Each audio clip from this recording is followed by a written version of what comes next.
Esta semana habrá dos anuncios importantes en el ámbito del gobierno federal: el plan de búsqueda de personas desaparecidas y el programa de apoyo a deudores de créditos hipotecarios del Infonavit.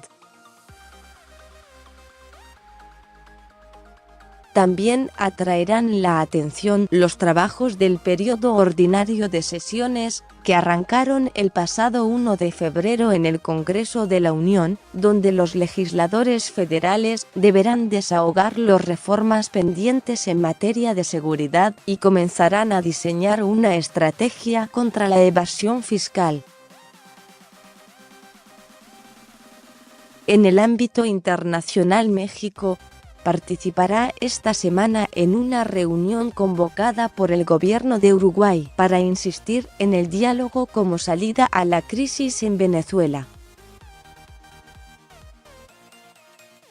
Además, se inicia la etapa final del juicio contra Joaquín El Chapo Guzmán, pues este lunes el jurado comenzará su deliberación para decidir si el capo mexicano es culpable de los cargos que le imputa la Fiscalía en Estados Unidos. A la búsqueda de los desaparecidos, este lunes el gobierno federal presentará su Plan Nacional de Búsqueda de Personas Desaparecidas, que estará a cargo de la Secretaría de Gobernación, a través de la Subsecretaría de Derechos Humanos, que encabeza Alejandro Encinas.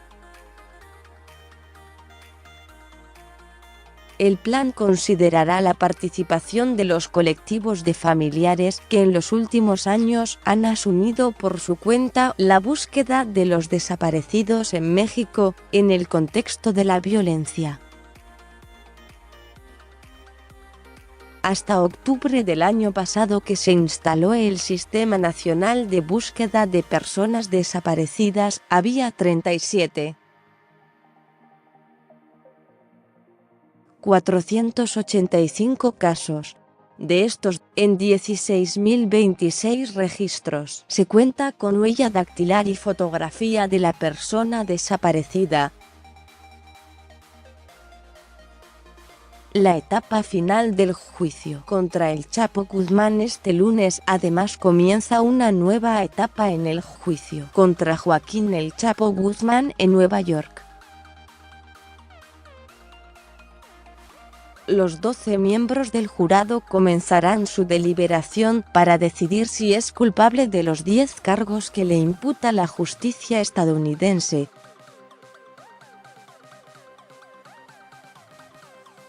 De acuerdo con la metodología, cada miembro del jurado deberá llenar un formulario que, cargo por cargo, presenta dos opciones: culpable o no culpable. El cargo principal que se le imputa es participar en una empresa criminal continua que, de ser considerado culpable, podría acarrearle la cadena perpetua.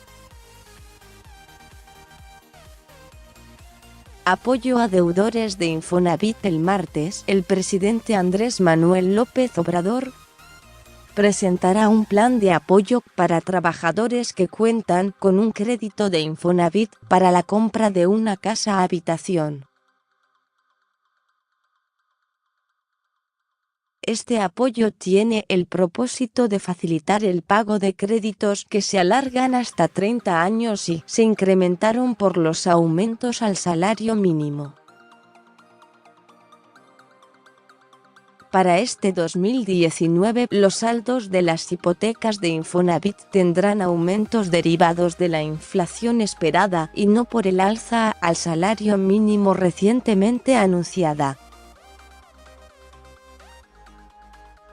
De 2016 a 2017, la unidad de medida actualizada, UMA, que se modifica tomando como base el índice de la inflación, tuvo un aumento de 3,35%, pero el año pasado el aumento fue de 6,76%, lo que incrementó los adeudos hipotecarios con Infonavit.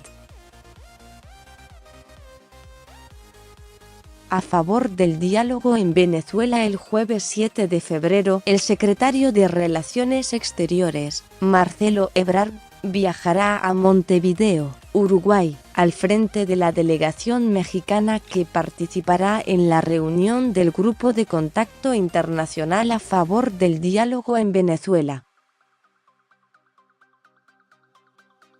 En la reunión participarán también Francia, Alemania, Italia, Holanda, Portugal, España, Suecia y el Reino Unido, así como Bolivia, Costa Rica y Ecuador, de acuerdo con información de la Secretaría de Relaciones Exteriores, SR. Contra la evasión fiscal. En el arranque del periodo ordinario de sesiones en el Congreso de la Unión, un tema aparece en la agenda de la Cámara de Diputados: el combate a la evasión y la elusión fiscal en los 3 niveles de gobierno. Junto con los temas pendientes de seguridad, los legisladores federales comenzarán esta semana la elaboración de una estrategia para acabar con los llamados hoyos fiscales. Entre las líneas de acción prevén fortalecer los esquemas para atender la recaudación en el comercio electrónico y actualizar el esquema para diferir el pago del impuesto sobre la renta, ISR, que realizan las empresas,